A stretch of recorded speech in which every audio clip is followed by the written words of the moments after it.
Halo, apa kabar? Ketemu lagi di podcast Jejak Zaman. Pada kesempatan kali ini, podcast Jejak Zaman mengundang seorang yang sudah berpengalaman dalam bidang teknologi informasi. Namun, karena beberapa hal ternyata podcast kita harus dilaksanakan secara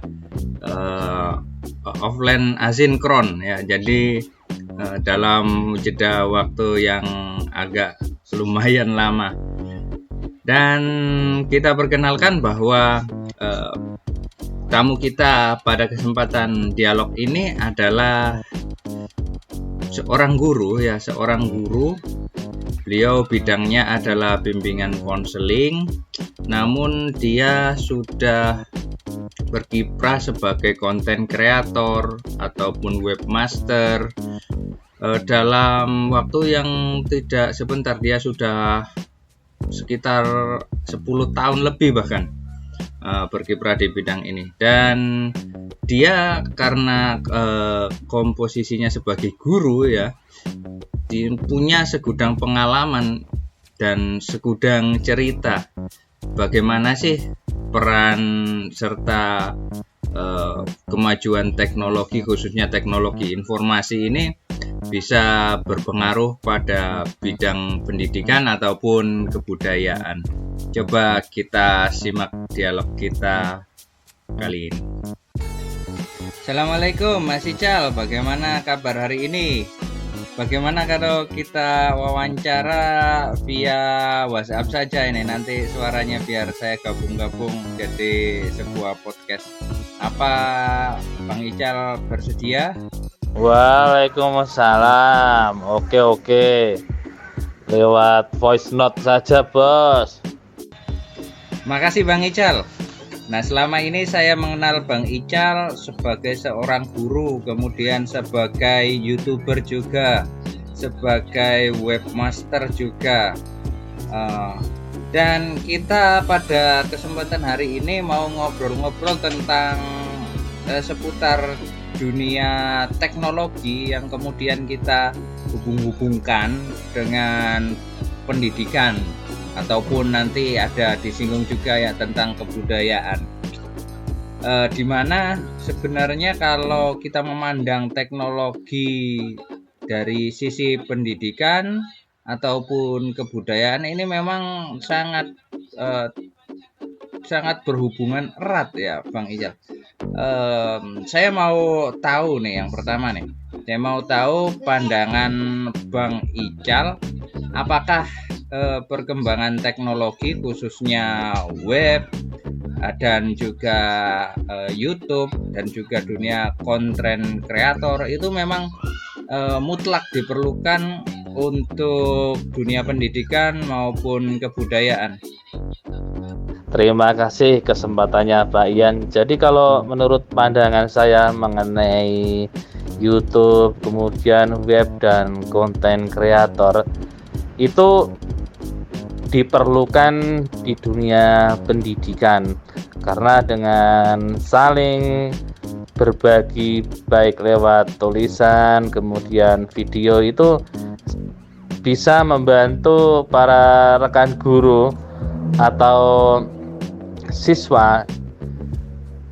Nah, itu untuk memperoleh informasi yang belum ada atau yang belum dijelaskan secara kontekstual melalui sebuah buku.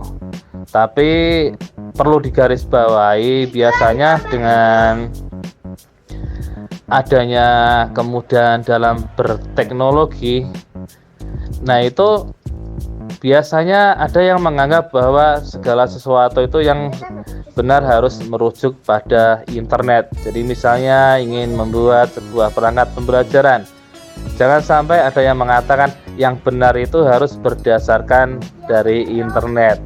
Nah, itu kan harus dikembangkan sesuai dengan kondisi sekolah masing-masing. Atau lebih tepatnya ini ya, daftar pustakanya itu harus jelas kalau sebagai sumber informasi. Begitu Pak Yan.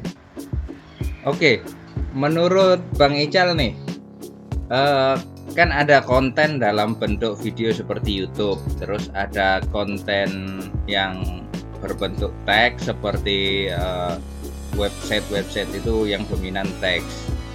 Menurut Bang Ical, yang tingkat kepercayaannya atau yang bisa lebih dipercaya itu yang konten berupa apa? Berupa YouTube yang video atau yang artikel website yang berupa teks ini, berdasarkan pengalaman Bang Ical nih? Sebenarnya kedua-duanya bisa dipercaya. Biasanya kalau konten video itu lebih cocoknya untuk materi yang bersifat ini ya, praktik, itu mudah dipahami. Sedangkan untuk konten web melalui tulisan itu untuk menjelaskan pengertian suatu istilah itu juga sangat mudah dipahami oleh pembaca.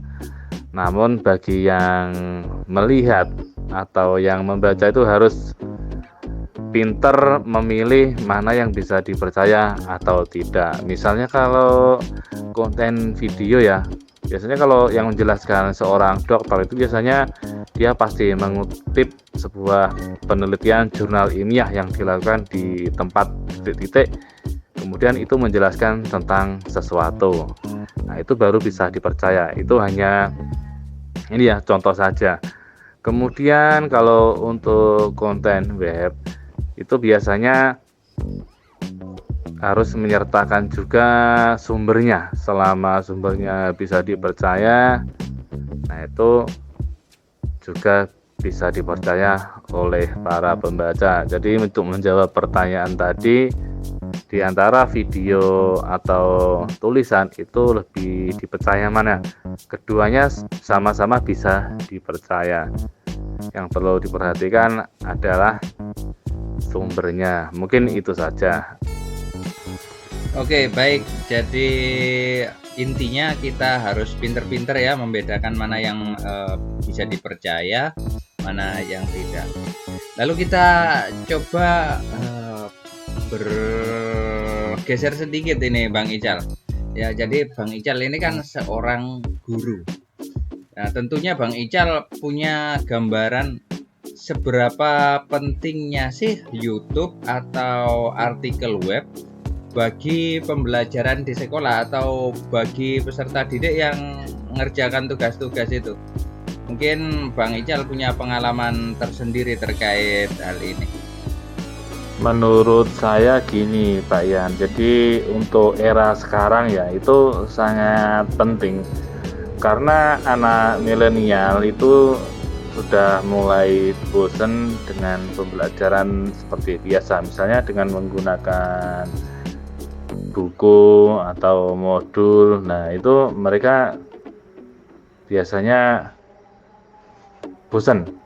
Kalaupun ada, biasanya tingkat literasinya tinggi itu hanya beberapa siswa saja. Namun kalau menggunakan media yang dianggap lebih menarik seperti video maupun web, itu biasanya malah bersemangat. Oh, ini mudah saya pahami. Misalnya seperti itu. Jadi kalau dari segi pengajar mengkombinasikan antara pembelajaran klasikal ya dengan memanfaatkan misalnya YouTube atau web sebagai tugas atau tugas tambahan, itu juga malah bagus. Soalnya nanti kalau tetap seperti cara lama, nah itu siswa pasti tertinggal dari negara-negara lain yang lebih maju. Sama halnya dari segi siswa, biasanya mereka juga mencari sumber informasi lain yang tidak didapatkan di kelas dari buku, itu biasanya dengan mencari secara online, baik itu YouTube maupun artikel web.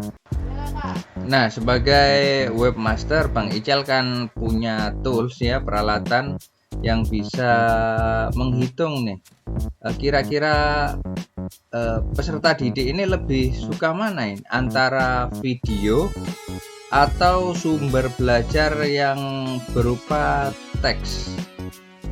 Anak-anak lebih suka video karena sangat menarik, kombinasi gambar kemudian suara itu mudah dipahami oleh peserta didik itu sendiri, sehingga tepat masuk ke dalam memori pikiran peserta didik. Beda dengan teks, mungkin butuh waktu lama baru bisa masuk. Kalau video itu lebih cepat. Baik, Bang Ical, ini pertanyaan menjelang Pamungkas ini.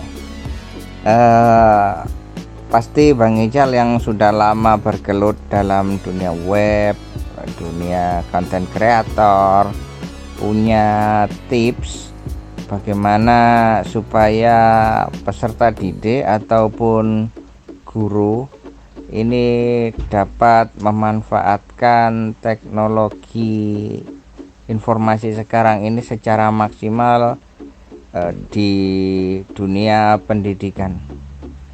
Baik, Mbak Yan. Jadi teknologi tentang konten kreator dan web itu sangat bervariasi ya, atau sangat banyak sekali.